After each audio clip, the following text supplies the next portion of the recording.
Jag är här, du är där, vi vaknar nu. Solen stiger, dagen gryr. Jag går upp och kokar kaffe. Hon säger hej, han säger var är du? Vi pratar lite, vi skrattar smått. Jag bara bra, hon bara inte trött. Vi har tid, vi har mat, en ny dag och den blir glad. Säg det igen, sjung det nu, 100 ord på svenska du. Lite här, lite där, vi lär oss svenska bra. Det går så här.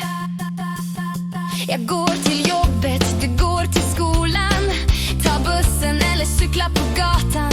Vi ser staden med stora hus, barn som leker, mamma ljus. Jag har en bok med så läser jag den. Jag dricker kaffe, vill du ha mer? Vi pratar om tid, om mat, om allt. Svenska känns så fint och nice. Säg det igen, sjung det nu, 100 ord på svenska du. Lite här, lite där, vi lär oss svenska bra. Det går så här. Nu är jag trött men ganska nöjd. Jag går hem, det är redan 7. Jag lagar mat, jag äter bröd, lite kaffe, kanske kex nu. Du kommer hem, vi pratar mer, vi sitter nära, vi skrattar sen. Vi ser på film, det regnar ute.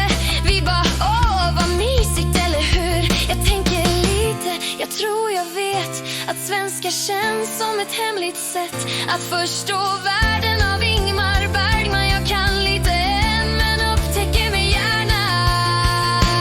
Säg det igen, sjung det nu, 100 ord på svenska du.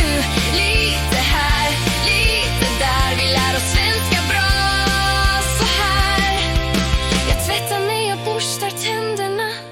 Jag tittar ner på rena händerna. Hon säger godnatt, jag viskar sov gott. Det känns så lugnt, så varmt, så sött. Jag ligger still och tänker på dig, på ord och meningar på varje steg. Imorgon börjar vi om igen. Vi sjunger svenska, min bästa vän.